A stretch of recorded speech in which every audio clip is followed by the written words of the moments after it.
1절부터 12절까지 말씀입니다.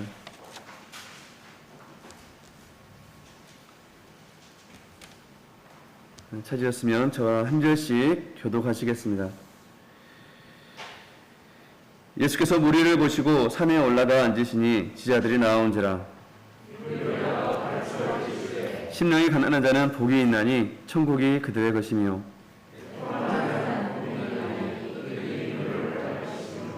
온유한 자는 복이 있나니 그들이 땅을 기업으로 받을 것이며,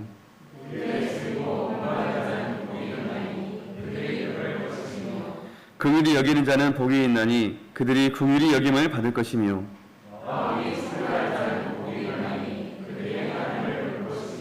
화평하게 하는 자는 복이 있나니 그들이 하나님의 아들이라 일컬음을 받을 것이며,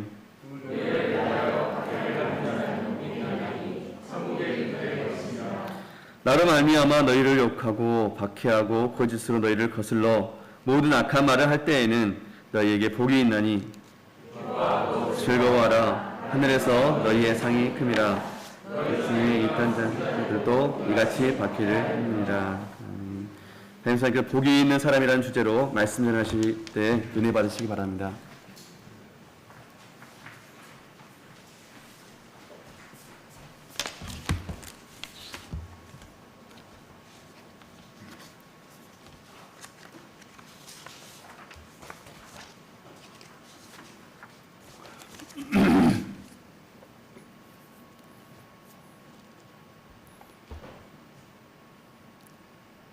좋으신 아버지 하나님, 이 아침에도 주님의 사랑하는 권속들, 주님의 피값으로 사신 자녀들 주님 앞으로 불러주시고 함께 찬양하고 예배드리게 하신 하나님을 찬양합니다. 아버지 하나님, 우리가 주님의 말씀을 듣기를 사모하고 주님과 친구가 되기를 원하며, 또한 주님을 우리의 영적인 아버지로 모시고 살아가는 주님의 귀한 자녀들, 하나님, 이 시간 하나님께서 우리에게 가장 필요한 말씀들을 우리 가운데 들려주시옵소서. 우리가 듣기를 원하고 지키기를 원합니다. 행하기를 원합니다. 예수 그리스도 이름으로 기도드리옵나이다. 아멘. 할렐루야. 할렐루야. 네, 한 번 더 하겠습니다. 온 마음과 힘을 다하여 시작. 할렐루야. 아, 좋습니다. 약동하는 교회, 생동하는 교회. 죽은 시체는 말이 없습니다.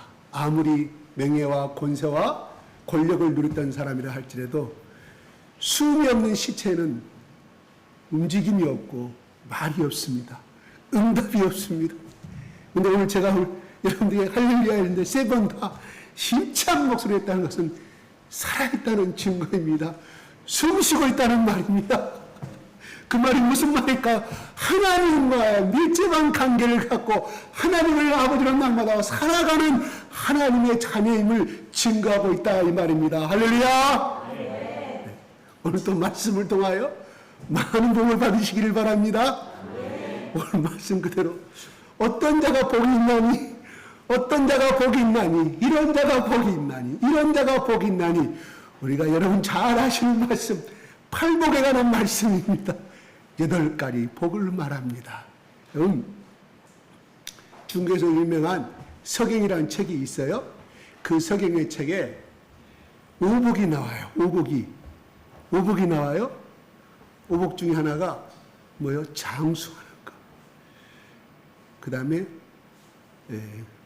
부자로 사는 거. 그 다음에 세 번째는 유호도 그래가지고 건강하고 부자로 살면서 덕을 수양을 시켜서 많은 사람들 베풀고 살아가는 사람. 이걸 또 오복의 하나로 잡았어요. 그 다음에 제일 마지막 부제로 운명이 주신 대로 아프지 않고 죽는 거. 고유병이라고 나와요. 제가 좀 헷갈립니다. 이렇게 죽는 거. 그래서 우리 흔히들 우리 속담에 이 오복에다가 변형을 시켜서 나오죠. 제일 복 중에 5가지 복 중 하나가 이빨이 건강한 거. 그래야 마음대로 먹을 수 있잖아요. 이건 첨가한 것이지 진정 중국에서 말하는 석영에 복된 그 복은 포함이 되지 아니합니다. 물론 이빨이 건강해야 돼요. 여러분 아파보면 얼마나 아프던가요. 온 뇌가 내 몸을 지배버려. 이빨 작은 이빨 하나가 굉장히 얼마나 아팠으면 그렇게 우리 조상들이 그 말을 했을까요? 그런데 아무튼 오복은 가장 중요한 오복은 그렇게 누리고 살다 갔으면 좋겠어요. 근데 오늘 여기서 나오는 하나님이 말씀하시는 오복과 팔복과 유교에서 말하는 그 오복은 철저한 차이가 하나 있어요. 인간의 윤리를 기본적으로 두고 있단 말입니다. 죽은 다음의 세계가 아니라 현세의 세계를 갖고 오복을 말씀하고 있어요. 그래서 제가 중국 사람 상대로 보면은 죽은 내세의 생각은 생각도 안 해요. 없어요. 어찌하든지 내가 도둑질에서라도 잘 살면 된다는 것들 그들의 사고방식입니다. 그래서 어렸을 때부터 장사를 시키는데 거짓말을 해서 어떻게든 이익을 취하는 그 장사의 방법을 가르치는 사람들이 그 사람들의 특징이라고 저는 그렇게 체험을 했어요. 또 그렇게 말을 들었고 여기 막상 우리 중국 사람들이면 조금 기분 나쁠지는데 그 뜻이 아닙니다. 근데 오늘 팔복은 하나님과의 관계 속에서 누리는 영적인 복을 말하고 있어요. 그러니까 철저히 복은 복인데 누구와의 관계성을 뿌리를 두고 있는가 따라 다르다 이 말입니다. 언젠가는 인간은 살다가 죽어요. 죽으면 끝이 나요. 아무리 내가 구주를 쥐고 있다가 정치가 돼서 그 사람 줄을 타고 가다가 딱 그 사람이 어느 날 아침에 감옥에 간다거나 죽어버렸을 때는 그 사람은 다시금 추천을 받지 못하고 정치적인 생명이 끝난 것을 바라보게 됩니다. 그런데 우리 아버지 하나님은 살아도 내 복의 근원의 뿌리요 죽은 다음에도 복의 근원의 뿌림을 믿으시기 바랍니다. 누구를 잡아야 되겠어요? 영원히 변치 않으시는 우리 아버지 하나님의 복을 잡아야겠죠. 자, 오늘 1절에 보시니까 무리를 보시고 산에 올라가 앉으신 제자들이 나온지라. 우리가 산 그러면 우리가 성에 보면 저 무등산 생각해요. 약간 높은 산들을 말합니다. 그런데 저는 가보지는 않았지만 갔다 온 사람들이 그래요. 시내산이나 이런 사람 빼놓고 그냥 그 갈릴리 호수 부근에 산이라는 그 조그마한 언덕, 갈릴리 호수가 깨끗이 바라보는 조그마한 언덕, 그들은 갈릴리 호수나 이런 모든 것들은 수심이 얕은 바다가 아니라 지형적으로 얕아요. 그러니까 산이라 해봐야 그냥 우리가 생각하는 그냥 언덕, 잠깐 올라갈 수 있는 한 50m의 언덕밖에 되지 아니한 그런 곳에서 예수님이 앉으시고 말씀을 가르칩니다. 이게 왜 성경에서는 앉으사 산에 올라가 앉으시니 제자리에 나온지라. 앉으셔서 이 팔복의 강의를 5장부터 7장까지 강의를 하거든요. 성경에서 왜 이 마태라는 저자가 앉으셨다, 산에 올라가서 제자들이 나온지라 말씀을 팔복을 가르치더라고 이렇게 설명하면 되는데 앉으셨다는 것은요, 그 당시에 랍비와 서기관들이 율법을 가르칠 때 앉아서 가르쳤어요. 앉으셔서. 그게 그들의 전통이었거든요. 그러니까 마태복음 저자도 이거를 말할 때 이걸 누구 상대로? 유대인의 상대로 말씀을 기록했잖아요. 대상자가 누구? 독자 대상들이 유대인들이에요. 그래서 예수님도 그 당시에 랍비와 서기관들처럼 앉으셔서 가르쳤다는 것은 똑같은 그들과 똑같은 형식을 절차를 밟았다. 전통에 벗어나지 않았음을 그들 가운데 갖춰주기 위해서 이 말씀을 기록했다고 해요. 그 다음에 제자들이 나온지라 이렇게 합니다. 근데 여기서 무리를 보시고 산에 올라가 앉으신 제자들이 나온지라. 무리를 보신 다음에 산으로 올라갔다.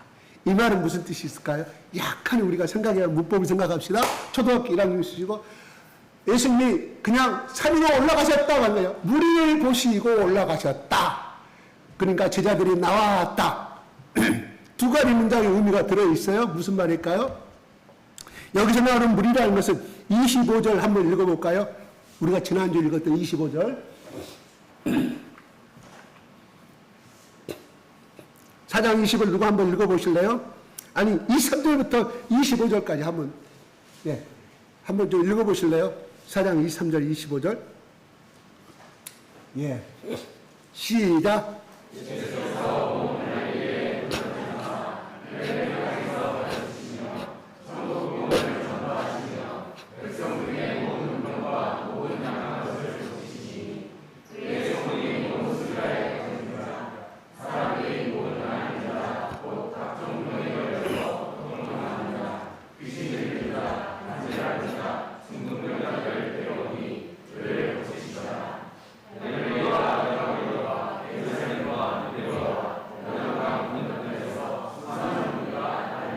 예.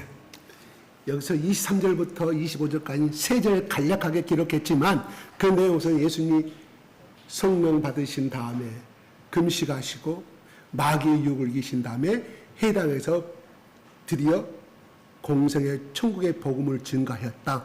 천국의 복음이 증가하는 그 순간에 예수님이 뭐예요? 모든 각색 모든 병자들을 고치셨다.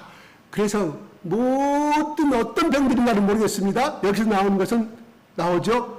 중풍병자, 고통당하는 자, 앓는 자, 귀신 들린 자, 간질 걸린 자, 중풍병자 다 모든 병은 다 갖고 있는 사람들을 위해서 예수님이 안수하시고 귀신을 쫓아내시고 치유 사역을 하셨음을 말합니다. 그래서 이 소문이 며칠 동안 이루어졌는지는 모르겠습니다. 한 달인지 두 달인지 세 달인지는 모르겠습니다.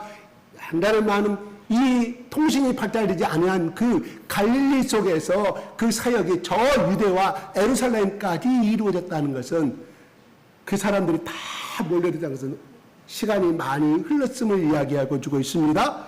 그러면서 갈릴리와 데카볼리와 예루살렘과 유다와 요단강 건너편에서 수많은 무리가 따르니라고 말합니다. 수많은 군중들이 모여들었어요. 복음만을 증거했다면 이 소식은 이렇게 번지지 않았겠죠.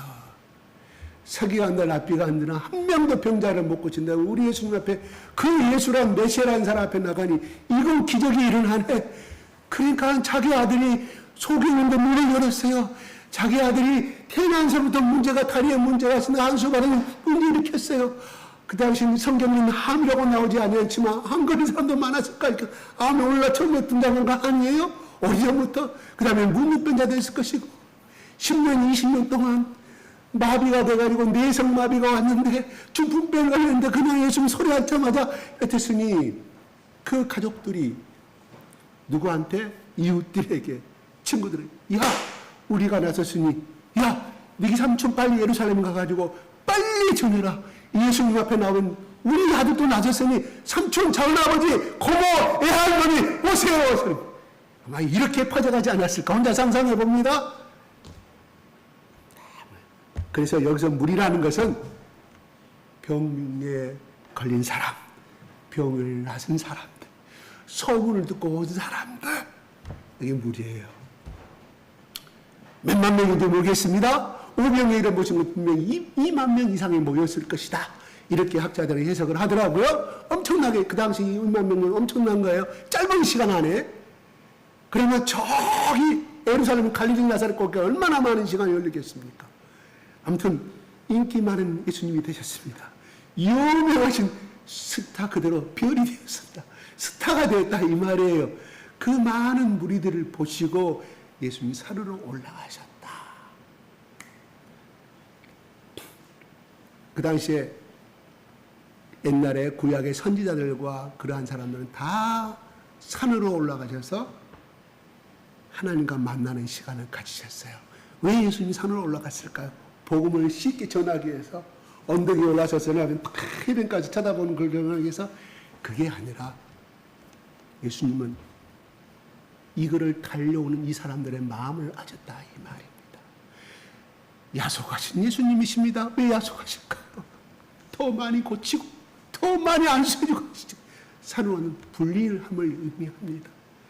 그래서 예수님이 오병이어를 먹이신 다음에 또 많은 무리들은 예수님이 그들을 향하여 말하면 제자들에게 저들이 나를 따라오는 것은 표적을 구하기 배고픔을 해결하기 위해서 오는 것이다. 그들과 상대를 하지 아니합니다. 상대를 안 한 것이 아니라 잠시 이별하시는 거예요. 무엇을 의미할까? 예수님은 이 땅에 오신 것은 그들의 필요를 고치기 위해서 온 것인가, 채워주기 위해서 오신 것이 아니라 보다 근본적인 하나님의 자녀로 만들기 위한 영적인 구원의 예수님의 구원의 역사가 목적이 있었다. 그래서 예수님이 살아가신 년에 이렇게 말씀하셨잖아요. 내가 의인을 구하러 온 것이 아니라 죄인을 구하러 왔노라. 죄인을 부르기 위해서 이 땅에 왔노라고 말씀합니다.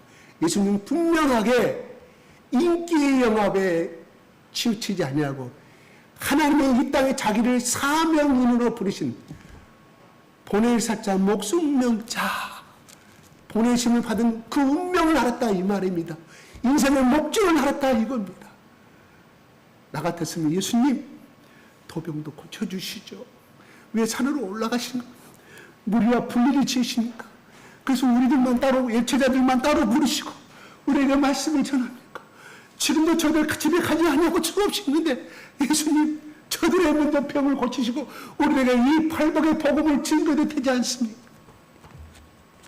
맞는 말이에요. 저는 내가 베드로였다면 그렇게 말했을 것 같아요. 틀려요? 맞아요? 맞습니다.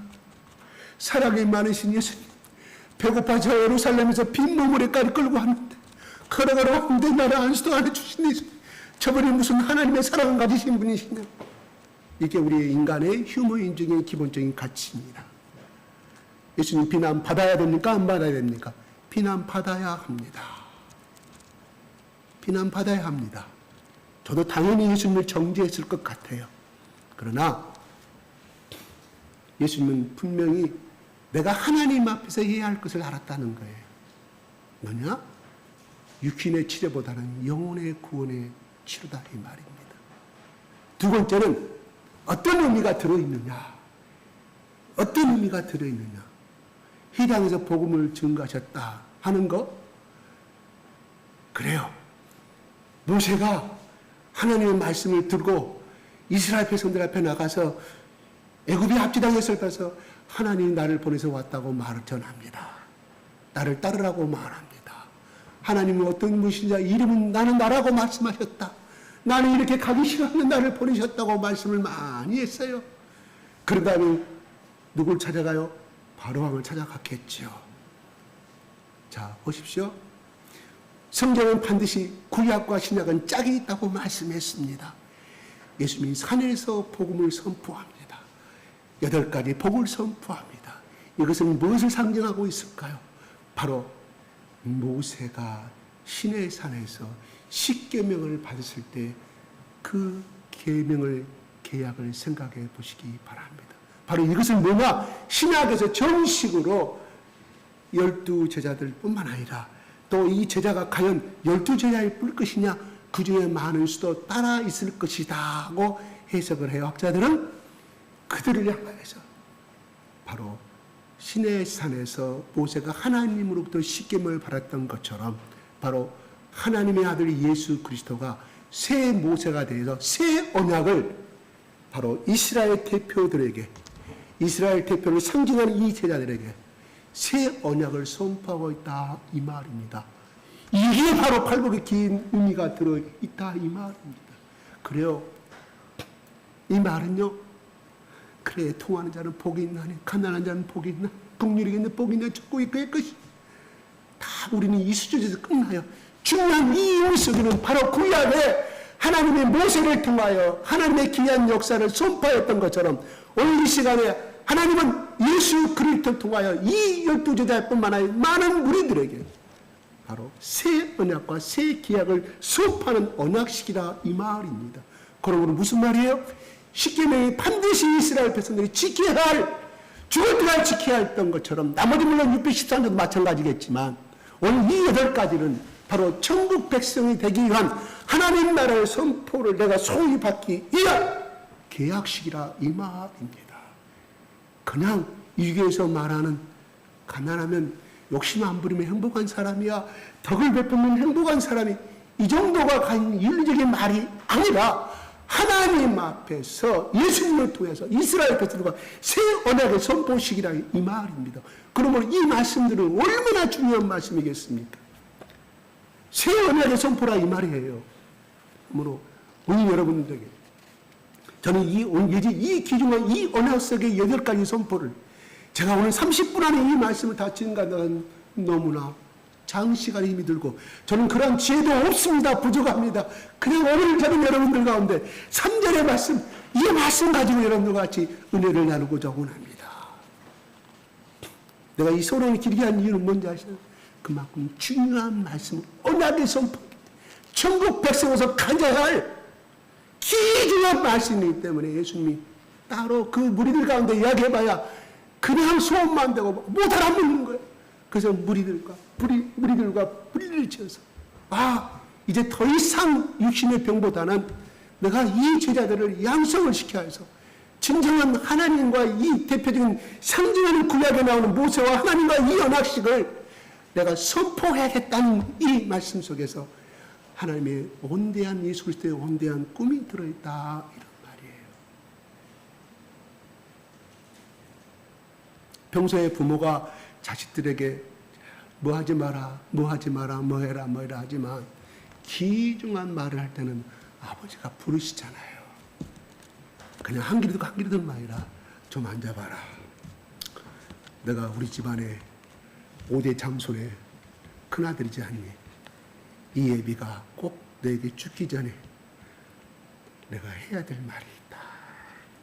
그 말은 무슨 말이에요?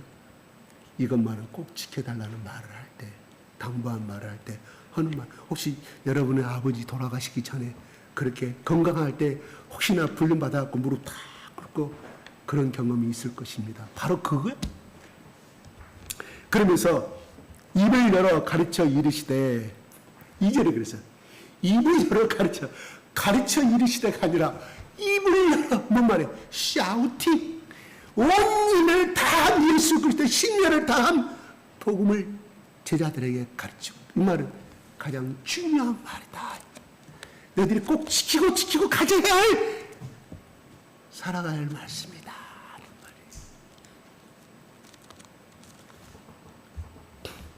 말이에요. 3절 읽어보겠습니다. 시작.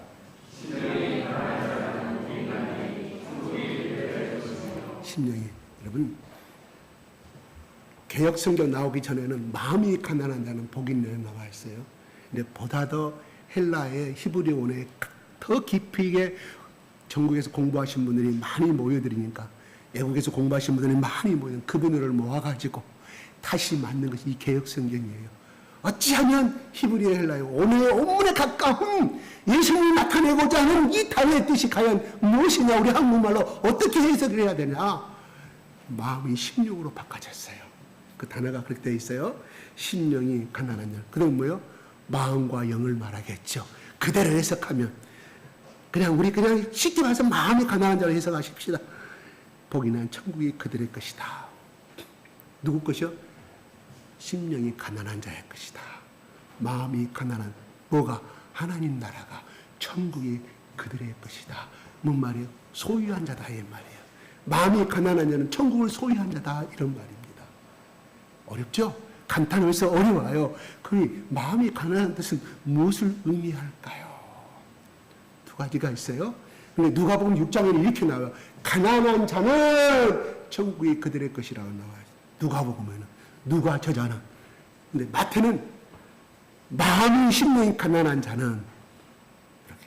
왜 똑같이 마태도 들었고 누가도 들었는데 왜 이 말씀은 누가는 빼버리고 마태는 이거를 첨가했을까요? 하는 또 논쟁들이 있더라고요. 주석을 찾아보니까 그거 중요한 것이 아니에요. 자, 아마 누가는 이거를 기록하지 않은 이유는 그래 가난한 자는 어떻게 누가를 받아들였냐?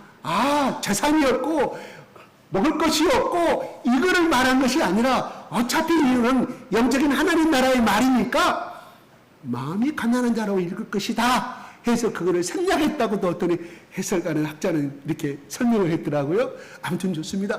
마음이 가난한 자는 천국이 그들의 것이다. 이 가난한 자는요 무슨 뜻이냐? 더 이상 의지할 것이 없는 사람. 그지 나사로 뭐예요? 그 사람 몸도 못 움직여 부자 집 앞에서 날마다 구걸을 해. 얼마나 종들한테 구박받았을까요? 길거리 다닌 사람들이 저 저주받은 사람이라고 얼마나 놀려댔을까요? 그러나 자기 지나가는 사람도 먹을 거 주지 않아. 개도 주지 않아. 근데 이 사람 앞에서, 이 부잣집 앞에서 굴하면 먹을 것을 주거든. 자기가 하루 생명 24시간 유지하기 위해서는 이 사람밖에 없어. 그러니까 무슨 말이야? 자존심도 없애고 모두 싹 체면도 없애버린 상태를 말하는 거라니 이 말이에요. 구분했다는 말은 여기서 가난한 자란 뭐냐? 더 이상 기댈 곳이 없는 처참한 상태. 다시 말해서 하나님만을 향해서 손을 내밀 수밖에 없는 거짓 나사로가 부잣집에게 부자에게 손을 내미는 마지막에처럼 날마다 이처했던 것처럼 여기서 가난한 자는 하나님 앞에 손을 내밀어 간절히 살려달라고 외치는 사람. 내가 죄인입니다. 내가 하나님의 큰 죄를 범했습니다. 내가 의지할 곳이 없습니다. 갈 데가 없습니다. 나는 방황하는 자입니다. 나는 영적으로 공고한 사람입니다. 나는 세상에 가장 외로운 사람입니다. 나를 향해 누가 손을 내미는 사람도 없습니다. 이해해주는 사람도 없습니다. 친구도 없습니다. 부모도 없습니다 하는 사람들. 이걸 가난한 거야. 100% 99.99%가 순금입니다. 100% 우리나라의 한국의 전 세계의 99.99% 100% 순금 없습니다. 24K 99.999예요. 소수점이 얼마나 더 많으냐에 따라서 좀 더 가치가 올라갑니다. 여러분 쇼핑몰에 판매하는 99.99% 나와요. 100% 순금 나온 거 있어요? 없습니다. 뭔 말이에요? 아무리 재련을 해도 나머지 0.0001%는 불순물이 들어있다 이런 뜻이거든요. 근데 여기서 가난한 자는 그 뜻이 아니라 0.01%가 남은 상태가 아닌 그런 절대자가 나를 구해주지 아니하면 채워지지 않으면 죽을 수밖에 없는 상태를 가난한 자라 이 말입니다. 거꾸로 말하면 구걸하는 것부터 말합니다. 거지가 구걸하는 거다. 다시 말해서 하나님 앞에 구걸하는 사람은 신앙을 구걸하는 사람은 천국이 그의 것이다 이런 말이에요. 더 나가서 하나님을 소유한 백성이 된다 이런 말이에요. 두 가지예요. 이 복음을 듣는 사람은 누구예요? 구약의 율법을 아는 사람들이에요. 유대인들을 향해서 하는 말이에요. 무슨 말이에요? 오늘 이 말씀은 우리에게 이방인과 헬라인과 유대인에게 다 해당되는 말씀이라. 우리가 예수를 믿었습니다. 예수를 영접했습니다. 기쁨의 눈물을 흘렸습니다. 그런 사람들 있죠. 내가 정말 내가 인생의 주인공을 찾았다고 하시는데, 그런데 오늘날 심령이 가난하지도 않고 이거 미지근하다고 하지도 않고 그렇게 흘러가는 사람들에게 해당되는 말이에요. 그래서 예수님 빌라델피아 교회가 차지도 않고 더욱지도 않고 그 사람은 예수 그리스도 뜨겁게 만난 사람이란 말이에요. 또 계시록에 누구 교회입니까? 너희들이 육은 부하나 너희들 나를 잊어버렸다. 하나님이 하시는 장면이 계시록에 나오잖아요. 마찬가지요. 우리가 예수를 믿었고 기쁨의 감격을 얻다고 해서 우리에게 변화가 있는 거 있습니까? 마음의 변화는 분명히 있어요. 내 신분이 변화가 되었습니까? 내 직업이 변화가 되어 있습니까? 내 연봉이 올라갔습니까? 내 자식이 장가를 나가서 아들딸 잘났고 살아가는 변화가 있었습니까? 내가 예수를 믿고 기쁨이 너무 좋은데 우리 가정에 변화가 있습니까?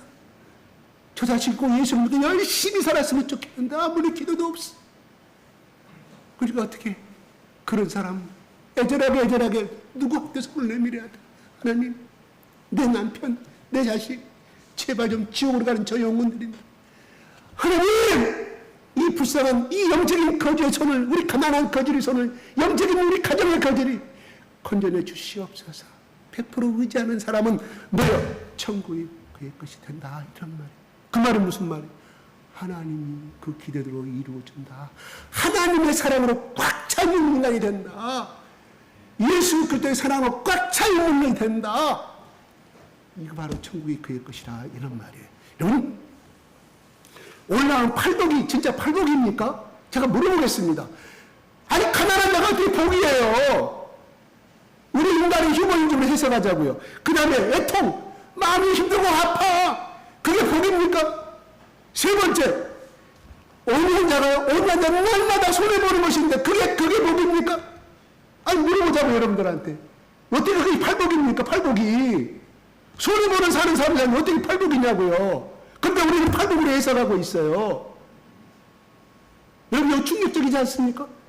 그 다음에 국물이, 나도 불쌍해, 나도 힘들어 죽겠는데, 나를 향해서 국물이 여기는, 국물이 100%나, 이게 팔복입니까? 내가 먼저 먹고 살기 힘드는데, 내 아들 내일 모레 학교 내기했는데 겨우 장학금, 아니, 그냥 조금 마련했는데, 내 앞에 거지가 있어. 근데 성경에서 뭐라고?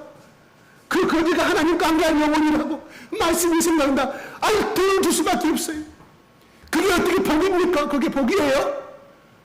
아니에요. 그 다음에 봅시다. 합평케, 아이고, 합평케 하면 내가 소리가 부는데, 내 자존심 상하는데, 내가 가서 머리를 숙이고 먼저 하이를 청해야 하는데, 그러고 나면 저 친구는 얼마나 말을 짓밟아버릴까? 이 자존심이 앞서는데 어떻게 복이냐고요. 복 아닙니다, 여러분. 말이 안 틀려요. 손해보는 것이라면, 손해보는 거, 이 나오는 팔복이 짓밟히는 사람입니다. 내 일부분이 손해보는 거라니까. 떼어주는 그 아픔을 감당하는 것이 팔복이라고 예수님 말합니다. 그 복이 있다고 말합니다. 여러분, 세상 사는 사람은 오늘 8가지 나오는 정반대의 삶을 살아갑니다. 잘 사는 사람 많아요. 그래서 절대 이걸 보지 않고서 그냥 머리 싸움하게 헤맵니다. 영어권을 확보하기 위해서 영업상에 피나는 노력을 하죠. 그 다음날 팀장이 이야기합니다. 야, 너 어제 가서 몇 개의 매장을 너 확보했니? 너 어제 몇 개 팔았니? 몇 개의 업체 사장을 만났니? 사실은 이거 그렇게 하는데 A라는 업체에서 손을 써가지고 이야기 듣는 정보엔 그젯밤에 룸살롱에 가서 엄청나게 술을 먹고 제 2차 상납도 하고 또 엄청난 뒷구멍을 쳐줬다고 해서 나는 그런 것도 없기 때문에 영업 추마하기 힘듭니다. 이게 오늘날 현실 아닙니까? 째박 팀장한테 터지겠죠. 특히 제약회사 영업사원들 날마다 조인트 까진다고 그래요. 날마다 조인트가 제 실적이 얼마나 하니까. 그래서 제가 아는데 조카는 그 제약회사에 들어가서 원래 영업 사람이 될 수가 없는 사람이 날마다 영업 실적이 나쁘니까 조용히 데려가서 날마다 조인트 깝니다. 그런데 이 친구가 좀 참으면 될 것입니다. 그걸 못 참고 자기가 해병대 출신이라고 그 사람을 가장을 밖으로 데리고 나가서 야 임마 내가 누군지 알아? 이름은 너 귀신 잡는 해병대 출신이야. 너 나를 우습게 보지. 사장같이 두들겨 펴버렸다 하더라. 실질적인 이야기입니다. 거짓말 아니에요.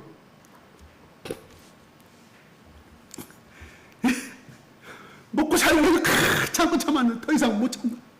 두들겨 패고. 그리고 사직서 쓰고 나왔다 하더라. 그런 사람에게 뭐라고 말하겠어요? 잘했다고 하지. 이놈아 조금만 참지. 세상은 그런 것이 아니다고 어른들은 그렇게 말하겠죠. 힘들게 좋은 회사. 그나마 그것도 한국계 제약회사가 아니라 독일계 제약회사, 아주 우리도 연봉도 높은 제약회사에 들어갔어. 근데 그걸 못 견디고 지금은 또 그걸 개가천선에서 보다 더 좋은 회사에 다닌 걸로 알고 있어요. 예수 믿으니까 그가 또 얼마나 해결했겠어요. 자기 혈육을 이기지 못하고 정욕을 이기지 못한 그 혈육을 하나님께 얼마나 더 해결을 했겠습니까? 애통하면서 올라오겠죠. 오늘 성경 말씀에 보면 그렇게 힘든 세상을 살아갑니다. 한 예를 들었어요. 얼마나 치고받고 한 나라에서 여기 감주시에서 전라남도 어떤 공책사업, 공공사업 하나가 떠지면 그거 팔려고 수많은 인맥을 동원하냐. 야, 그 도지사가 어디 학교 출신이냐. 고향이 어디냐. 야, 해남 향리를 찾아라. 나주 향리를 찾아라. 향리회장이 누구냐. 그 사람이 무슨 관계냐. 야, 그 사람 조카가 누구냐. 도청공무원 그 사람이 무슨 과에 있어. 찾아봐. 여기 오늘날 우리 치열한 경쟁입니다. 치열한 경쟁이에요. 이게 현실 아닙니까? 살아남게, 회사가 살아남게 그랬습니다. 그런데 오늘 나온 중요한 것은 팔복이 손해보는 것이에요. 근데 예수님은 우리에게 말합니다. 복이라고 말합니다. 복이라고 말해요. 심령이 가난하다는 것은 우리가 다윗이 그랬잖아요. 내가 사슴이 시냇물을 찾듯이 내가 갈망하는 자를 말합니다. 자기가 이 취약된 심령을 벗어나지 못함에 대해서 이거를 해결하러 갈망하는 자를 말합니다. 내가 사랑을 부르고 아직도 이기적인 것에서 내가 못 벗어나서 하나님 나도 좀 가슴을 이러고 제발 좀 예수님이 걸어갔던 그 길처럼 손 좀 내밀어 주고 내가 심리를 가보다 예수님 우리가 심리를 가라고 그래. 나도 그런 삶을 살기를 원하는데 그것이 옳은지 아는데 안 됩니다. 내 삶이 그것이고 내 부모가 그런 이기적인 사람이기 때문에 나도 어쩔 수 없이 이 DNA를 가지고 살아갈 수밖에 없는 자기를 합리화하신 거잖아. 내 부모가 이랬지만 예수님 나를 위해서 십자가에서 사랑을 베푸셨는데 나도 그렇게 좀 되기를 원합니다. 아니 내가 오리를 가고자 하면 내가 오리를 못 가기로 살인을 가기를 내가 원합니다.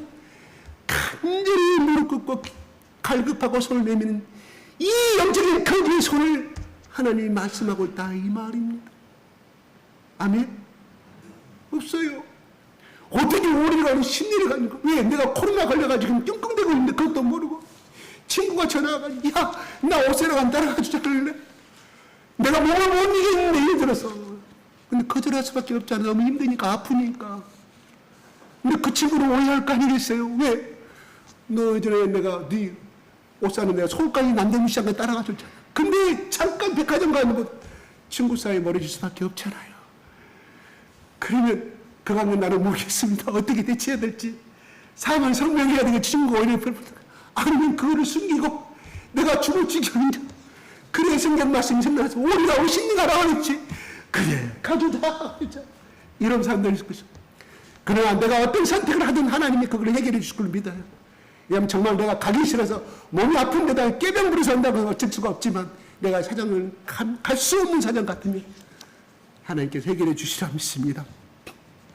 그래요? 우리는 전부 다 이렇게 이기적인 자입니다. 신분의 변화도 없고 남은 나보다 내 친구 동창들 만나면 더 잘 되는 것 같고 나보다 학교 시절 때 꽁뚱꽁뚱한 애가 더 사업을 해서 번쩍 좋은 남편 만나서 잘 살고 있니 우리 남편은 그것이 열등하고 집에 돌아갈 수밖에 없는 우리 현실 아닙니까? 이게 우리 현실이에요. 분명히 내가 예수를 믿고 그렇다면 다시금 무릎 꿇고 하나님 내가 잠시 후 눈을 팔았습니다. 내 남편을 최고의 남편을 여기게 하시고 내가 하나님께 내가 10년 전에 기도할 때 이 남자하고 결혼하게 하여 주시옵소서. 내가 어떻게 다가갈 줄 모르는데 내가 너무 거절당할까봐 마음이 아파서 다가갈 수가 없는데 그렇게 기도한 사람 아닙니까? 그런데 동창 만나고 와서 10년 전에 그렇게 이 남편하고 이 아내하고 이 여자하고 이래다가 간직이 됐던 사람은 마음은 싹 빨아져버리고 아버지 내 친구야 너는 저 직장생활 하면서 연봉이 얼마인데 우리 하나는 그렇지도 못하고 하나님 내 친구 남편 그래서 자꾸만 절망하는 것이 우리 현실 아닙니까? 그럴 때마다 뭐라고요? 가난한 자의 손을 내밀어 하나님 가난한 자의 손을 거지처럼 하나님 그걸 깨닫고 가는 사람이 우리올시다. 예수 그리스도를 믿는 사람입시다. 말씀대로 살아가면 얼마나 좋습니까? 안 돼요. 안 돼요. 어떻게 안 됩니까? 안 되잖아요. 사실은 더 예수를 모르는 사람마다 더 야박하니 굴대가 얼마나 많이 있으니까 이게 우리의 본 모습입니다. 그 모습까지 손을 내밀고 하나님 나는 이렇게 야곱보다 더 심한 분입니다. 야곱보다 더 심한 인입니다. 고백하고 손 내미면서 그게 하나님이 천국을 소유해 주신다 이 말이. 하나님 예수님의 사랑과 은혜를 보여주시면서 피 묻은 손을 보여주시면서 딸아 아들아 내가 네 마음을 이해하노라. 내가 그 마음을 고백을 이해하노라. 그 말하는 순간에 마음이 변화가 일어나 하나님 이루와 나 같은 죄인에게 찾아오신 그 말씀 속에 예수님 이루어서 한없이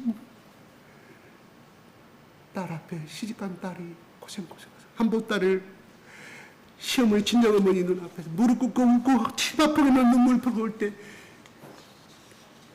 친정어머니가 뭐라 받합니까?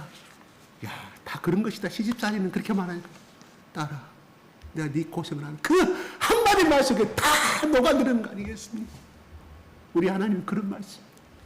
그러면 새롭게 힘을 얻고 친정엄마 위로 잃고 다시 시집을 향해서 달려가는 것이 옛날 우리 몇 년 전에 그 고생 아니었겠습니까?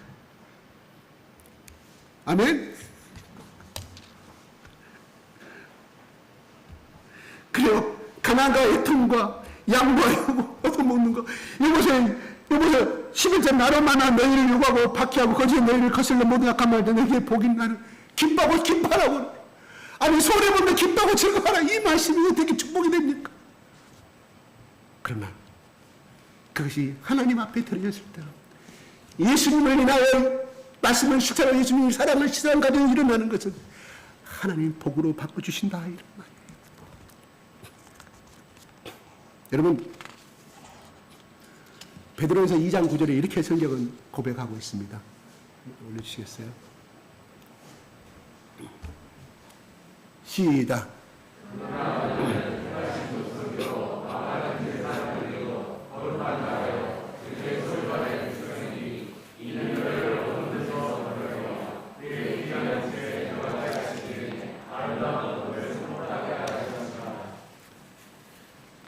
너희는 착하신 족속에 와가지고 제사장을 거룩한 나라 그의 소유된 백성이니. 자, 여기까지 자릅시다. 여러분 12지파에서 가장 땅을 많이 소유한 백성은 어디 땅입니까?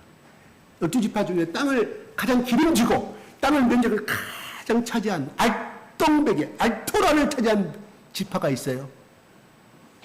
그 사람의 지파가 제일 축복을 받은 지파겠죠.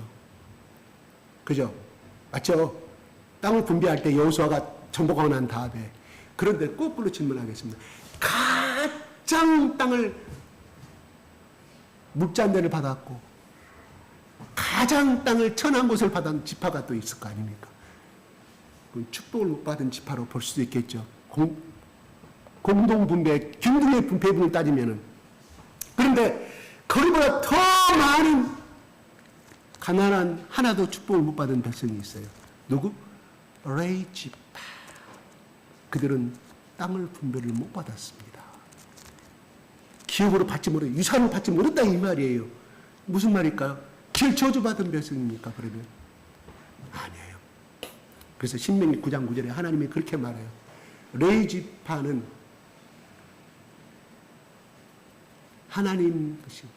하나님의 기업이 소유를 받으리라고 말합니다.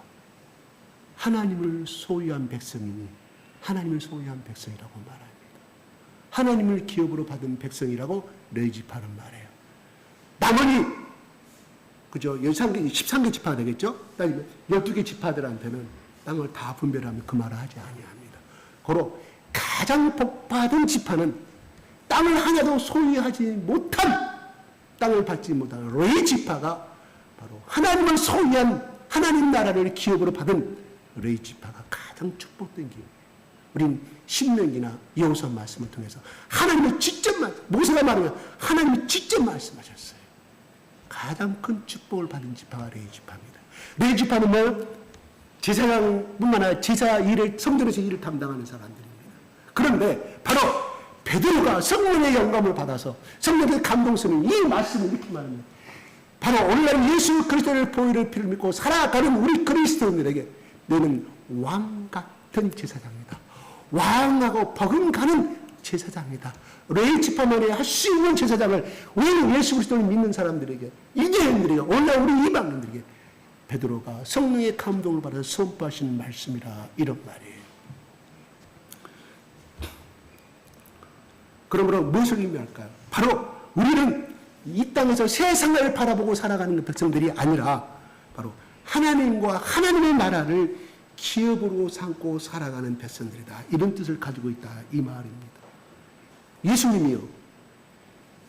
나는 제가 예수님이 오늘날 제가 예수님으로 오신다. 죄송합니다 예수님. 저는 이렇게 복음을 전파하겠어요. 이 땅에 삼성전자보다 더 큰 기업을 지어가지고 똥똥그리고 세계 제일 기업으로 만들어서 거기에 임하는 모든 족속들을 종업원들이 예수 그리스도의 특공대를 만들어서 전 세계에 파송시키는 그런 오너가 되고 싶어요.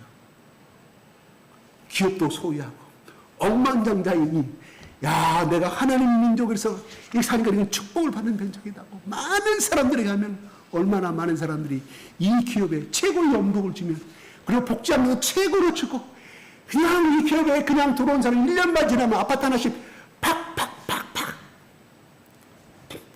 공짜로 주면 힘드니까 30년 저리 온 것만 갚아 유명한 인재들을 섭외할 수 있겠죠. 그죠? 그들이 가는 곳마다 또 회사를 짓게 만드는 막대한 돈을 나는 이렇게 복음화 사업을 했으면 좋겠어요.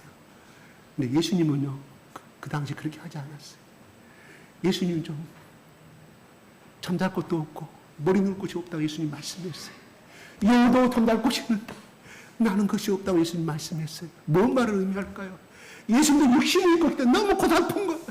하나님은 내가 아들인 줄 알고 천국에 있다가 천국에 그분 보고 얼마나 만져고 얼마나 자기 아버님이 잘 사는지 알고 누리고 온 사람. 예수님이 그렇게 고백하는 거예요.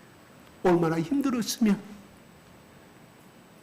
예수님은 그렇게 내가 생각하는 사회의 방법을 선택하지 않았다 이 말이에요. 예수님도 얼마나 그 유대 나라 땅에 제일 갑부로서의 삶을 누려가면서 팍팍팍팍 가난하자 집안에서 팍팍팍 기력을 베푸시는 분 집 하나 금방 못 짓겠어요.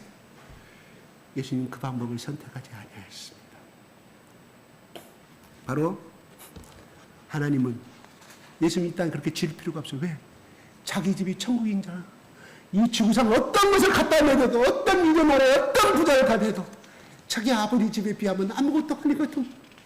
여러분 그래서 부잣집 애들은 아까운 줄을 몰라요.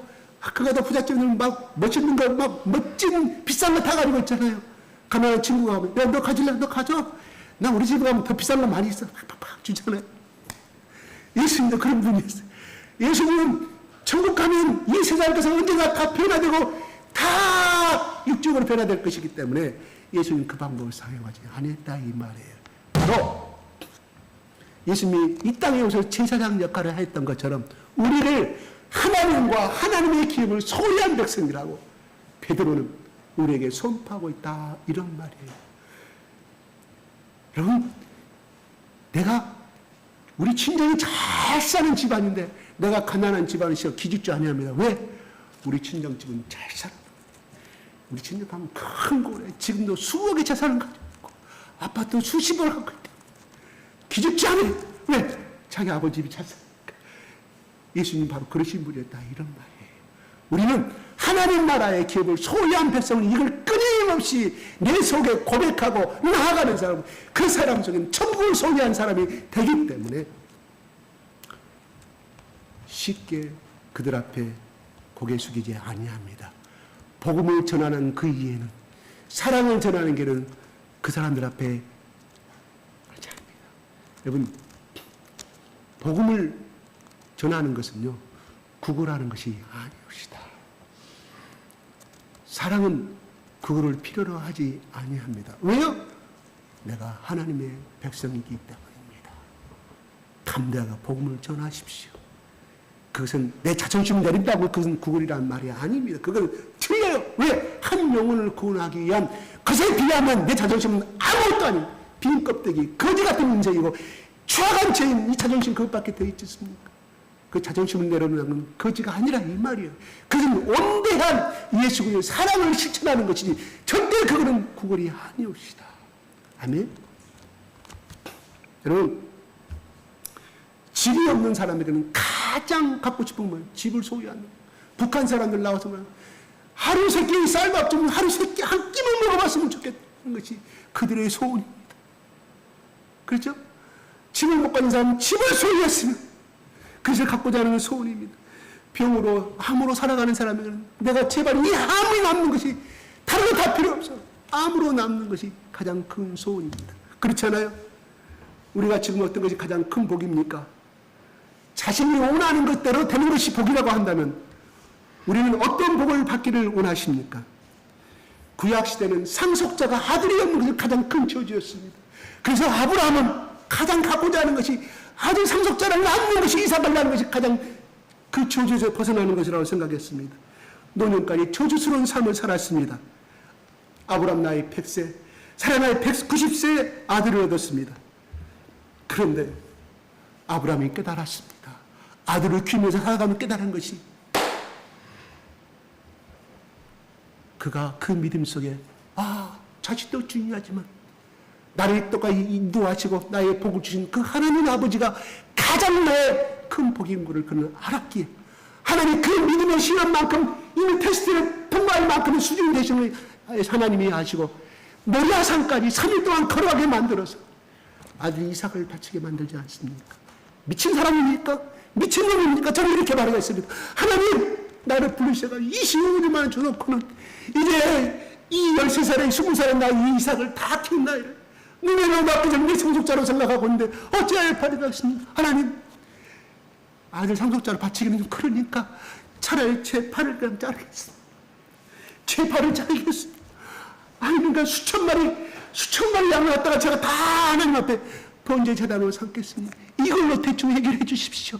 나는 이렇게 해결할 것 같아요.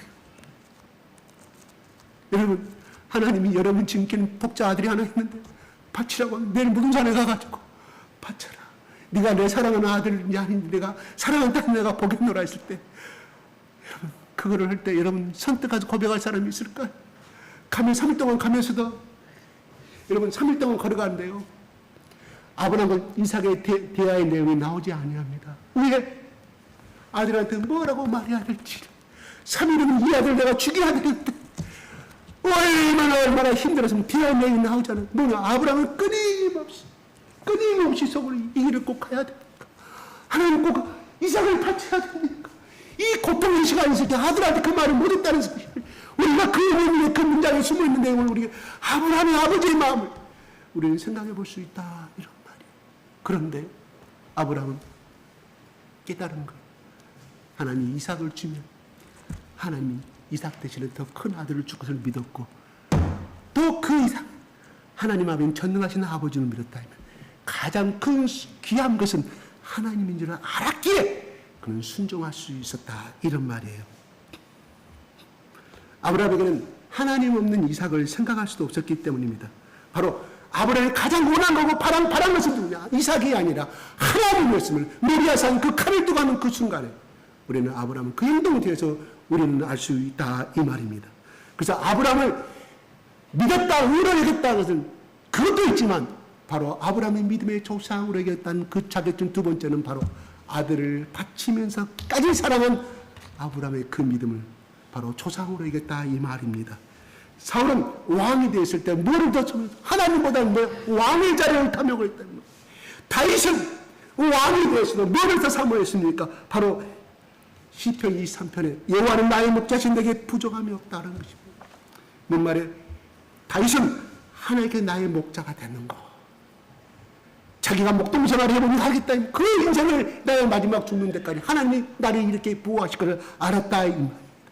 하나님께서 함께 하시고 돌보아 주시는 것, 하나님과의 관계를 소중히 여겼다, 이런 말이에요. 그래서 그런 형통의 복을 받을 수 있었고, 명예의 복도 받을 수 있었고, 권력의 복도 받을 수 있었다. 하나님을 더 중히 여기는 신앙이, 하나님의 중심으로 올인하는 그 신앙이 바로 하나님이 부수적으로 그 모든 걸 주셨음을 우리는 알게 됩니다. 하나님과 좋은 관계를 가진 사람이 믿음이 좋은 사람이라고 우리는 쉽게 말할 수 있습니다. 어떤 학자는 말합니다. 친구가 적을수록 빨리 죽는데요. 이게 통계학적인 이야기입니다. 친구들이 많고 친구들과 보내는 시간이 많을수록 건강하고 오래 살 수 있다고 그래요. 친구를 다른 말로 벗이라고 표현합니다. 벗은 뭡니까? 자주 만나서 대화 나누고 휴대폰에 다시 문자 나누고 날마다 안부 전하면서 마음을 나누는 사람이 친구 관계 아니겠습니까? 성경은 아브라함을 하나님의 벗으라고 말씀합니다. 야고보서 2장 23절에 이렇게 말합니다. 시작.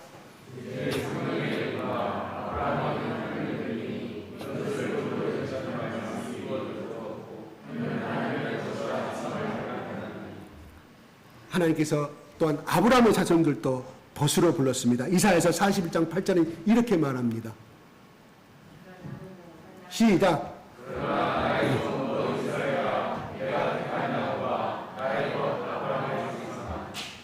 여러분, 가까이하고 자주 만나서 대화를 나누고 신뢰가 관계가 있다면 절실한 친구가 될 수 있습니다. 바로 우리가 가난한 자의 특징은 뭐냐? 하나님과 늘 가까이 하는 사람입니다. 하나님, 나는 이것이 가난한 자입니다. 이것이 안 된 자입니다. 이것이 더럽고 추악한 자입니다. 입으로 말할 수도 없고 누구한테 말할 수도 없습니다. 어쩌면 나는 내 고민을 이 말을 나를 우습게 생각할까봐 말도 못하는 자입니다. 하나님, 이걸 해결해 주시옵소서. 뭐요? 그게 하나님 앞에 손을 내미는 거지의 신앙이나 갈급한 갈망하는 신앙이나 이 말입니다. 하나님을 가까이 하고 말씀과 기도로 하나님과 대하며 믿음이 있으니 우리도 하나님의 친구가 되고 하나님의 벗이 될 수 있다, 이 말입니다. 바로 이 팔복은 하나님이 우리에게 이 관계를 말씀하고 있습니다. 오복은 인간의 관계를 현세의 복을 말하지만 바로 팔복은 현세의 복과 앞으로 다가올 미래의 복, 이 관계를 하나님과의 철저하게 예수님과 하나님과의 관계 속에서만 이루어 주시는 복을 말씀하고 있습니다. 바로 인생의 복은 하나님과의 관계가 있다는 것을 말씀을 드리고 있습니다. 모두가 우리가 하나님의 친구요 벗이 되어 그렇게 가난한 자의 삶으로 필요할 때마다 하나님, 나 이거 가난한 자입니다. 나는 이것이 부족한 자입니다. 간절히 하나님 아버지인데 무슨 자존심이 필요했어요. 친정어머니 앞에서 울고 불고 콧물을 흘리고 막 다 토해도 친정엄마가 다 끌어주지 않습니까? 친정아버지 다 끌어주지. 우리 하나님이 그러신 분이신데 하나님 앞에 자존심 낼 필요가 없어요. 솔직하게 정직하게 나는 이것이 없는 사람입니다. 나는 이것이 부족한 자입니다.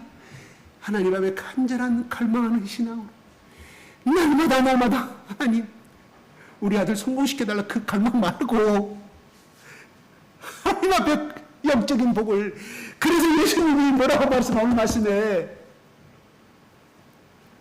너희 재산이 없느냐? 자식이 없느냐? 사업이 안 되느냐? 그 복을 구하라고 말씀하지 아니하시고 영적인 복을 이야기하셔요.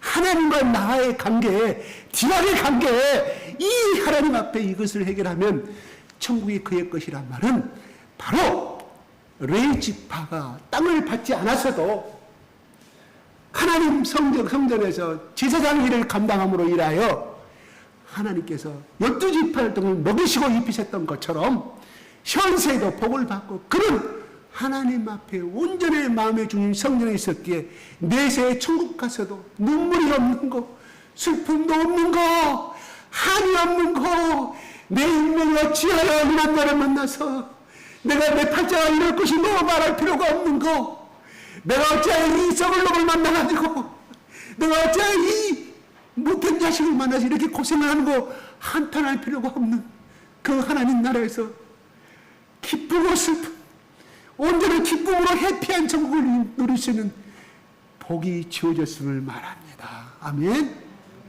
우리 그렇게 한번 살아가 보게요. 요건 두 번째예요. 이거 10년 잘 되면 요건 따라온다고 따라와. 그렇죠? 이거 예수님, 우리 다 그렇게 한번 해보게. 금년에 얼마 안 남았어요. 9월, 10월, 11월, 12월, 올 가을과 겨울을 우리 한번 해보십시다.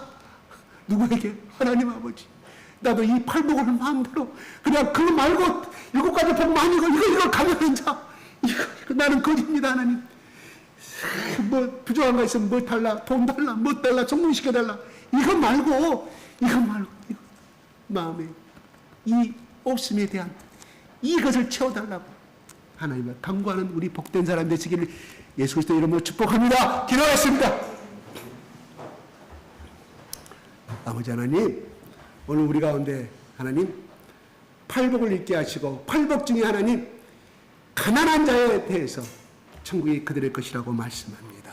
하나님, 심령이 가난한 자, 마음이 가난한 자가 되기를 원합니다. 주님은 가장 불쌍한 자는 내가 마음이 가난한 자, 심령이 가난한 자를 모르고 살아가는 것입니다.